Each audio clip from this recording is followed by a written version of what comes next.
Hello everyone, আসসালামু আলাইকুম। সবাই কেমন আছেন? আমি আলহামদুলিল্লাহ ভালো আছি। আশা করি আপনারা সবাই ভালো আছেন। চলে আসছি রাইড শেয়ারিংয়ের নতুন একটা ভিডিও নিয়ে। আর আজকে এপ্রিল মাসের 23 তারিখ, আর এখন বাজে ঘড়িতে 4:47। তো চলুন যাই আজকে অফিস হওয়ার আগে কত টাকা ইনকাম করতে পারি সেরকম একটা ভিডিও বানাবো। আর শুনছি যে এখন অফিস আওয়ারের আগে নাকি মানে সকালবেলায় খুবই রিকোয়েস্ট কম হয়। তো আমিও একদিন বের হয়েছিলাম, বা হয়তো একটা ভিডিওতে আপনারা দেখছেন। তো এখন আজকে একদিনের তো আর কোনো ইনফরমেশন কভার করা যায় না। একদিনের একটা হিস্ট্রি নিয়ে তো ইনফরমেশন দেওয়া যায় না, সেই ক্ষেত্রে আর একদিন বের হয়ে পড়ছি। তো চলুন যাই দেখি আজকে কত টাকা ইনকাম করতে পারি অফিস আওয়ারের আগে। এখন কিন্তু সময় বাজে 4:47। তো কতটুকু সময়ে কত ঘন্টায় কত টাকা ইনকাম করতে পারি সেরকম একটা ইনফরমেশন আপনাদেরকে দেওয়ার চেষ্টা করব। ফাইনালি একটা রিকোয়েস্ট চলে আসছে, যাত্রী যাবে 7 নম্বর সেক্টর থেকে লক্ষ্মীবাজার। আর আমি আমার প্রথম রিকোয়েস্টের যাত্রীটাকে পিক আপ করার জন্য যাচ্ছি। আর এই রিকোয়েস্টটা আসে পাঠা অ্যাপসের মাধ্যমে। তো চলেন যাই দেখি। যাত্রীর আনুমানিক একটা ডিস্টেন্স আছে 23 কিলোমিটার।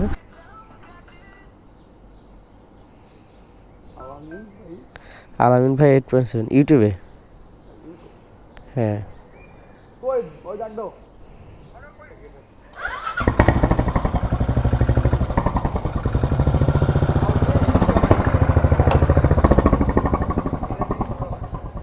ওকে, ঠিক আছে, সমস্যা নেই। যাত্রীটাকে নাকি আমি যাত্রা শুরু করলাম। তো কতটুকু সময় লাগে, কি সমাচার, তো দেখতেই থাকুন পুরো ভিডিওটি।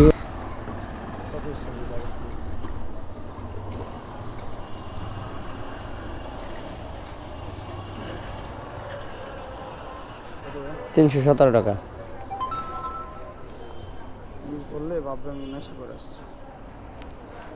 আমার তো খুচরা হবে কিনা,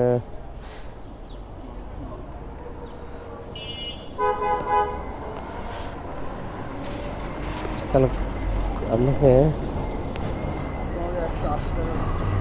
20 টাকা আছে, 20 টাকা হবে।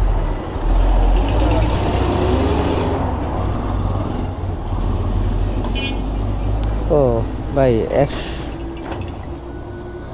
200 টাকা তো ছিল, কিন্তু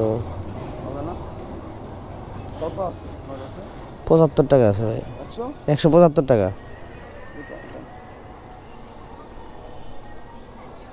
হ্যাঁ, ঠিক, থ্যাংক ইউ।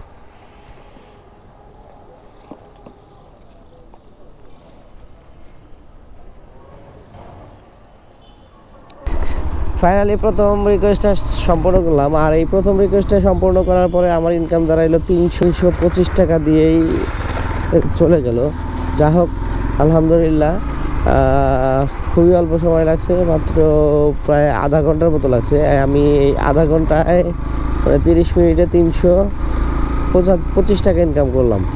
তো যাই হোক, নেক্সট ট্রিপ কোথা থেকে আসে, কখন আসে, চলুন যাই দেখি। আর অফিসে আসার আগে কত টাকা ইনকাম করতে পারি সেই শাহবাগ চত্বরে এখানে এসে দাঁড়াইছি। তো আর এক রাইডার ভাই, সে একটা রিকোয়েস্ট মানে ট্রিপ নিয়েছিল, কন্ট্রাক্টের ট্রিপ। সেটা হচ্ছে যাবে উত্তরা 7 নম্বর সেক্টর। তার মানে আমার প্রথম রিকোয়েস্টটা যেখান থেকে শুরু হয়েছে ওইখানে আর কি। তো সে যাবে না, হয়তো বা তার অন্য কোনো কাজ আছে। সে বললো যে ভাই আমাকে যাবেন কিনা 7 নম্বর সেক্টর। এখন এত খোঁজাখুঁজির পরে কোনোভাবেই কোনো রিকোয়েস্ট নাই, অনলাইনে কোনো কিছু নাই, মানে খুবই বাজে অবস্থা। পরে ভাবলাম যে যেহেতু উত্তরার রিকোয়েস্ট, আমি আর আজকে এখানে শেষ। এই ঠিক আছে, ওকে। রাইড শুরু করছিলাম হচ্ছিল 12,312-তে, আর এখন হলো 12,366। তাহলে আমি মোটামুটি 40 কিলোমিটার রাইড মানে আজকে ড্রাইভ করছি আর কি। পুরাটাই রাইড শেয়ার হয় নাই, বাট 44 কিলোমিটার আমি রাইড শেয়ার বাইক চালাইছি, আর 44 কিলোমিটার বাইক চালায় ইনকাম হয়েছে আমার 535 টাকা। আর এই জায়গায় থেকে আমি রাইডটা শুরু করছিলাম, মানে প্রথম রিকোয়েস্টটা আমি অ্যাকসেপ্ট করি এখান থেকে, আর সেকেন্ড যে রিকোয়েস্টটা মানে ক্যাবটা এখানেই শেষ করি। তো যাই হোক, ভালোই হয়েছে, খারাপ হয় না যা হয়েছে, কিন্তু রিকোয়েস্টের খুবই বাজে অবস্থা। এরকম থাকলে রাইড শেয়ার করে পুরো ভাতে মারা যাবো, এরকম একটা পরিস্থিতি। আর এখন আমার আজকের ইনকাম টোটাল 535 টাকা, আর এখানে আমার খরচ গেছে 400, মানে 44 কিলোমিটার রাইড শেয়ার করে মোটামুটি আমার 1 লিটারের মতো তেল গেছে, যার দাম 120 টাকা, 25 টাকা। আর উবারে গোপাস কেনা হয়েছিল যা হচ্ছে 70 টাকা দিয়ে, তাহলে 190 টাকা, 95 টাকা, সরি 195 টাকা। তো আর আমার ইনকাম 135 টাকা। তো যাই হোক, হিসাবের বিষয়টা আপনারাই করেন যে কত হিসাব হয়, মানে আমার কত ইনকাম হয়, হিসাবটা আপনারাই করে দিয়েন, করে একটু কমেন্টস করে দিয়েন যে আমার কত টাকা ইনকাম হইলো। যা হোক, আজকের মতো এই ভিডিওটি এখানে শেষ করছি। তো এই ভিডিওটি যারা সম্পূর্ণ এই ভিডিওটি দেখছেন সবাইকে অনেক অনেক ধন্যবাদ।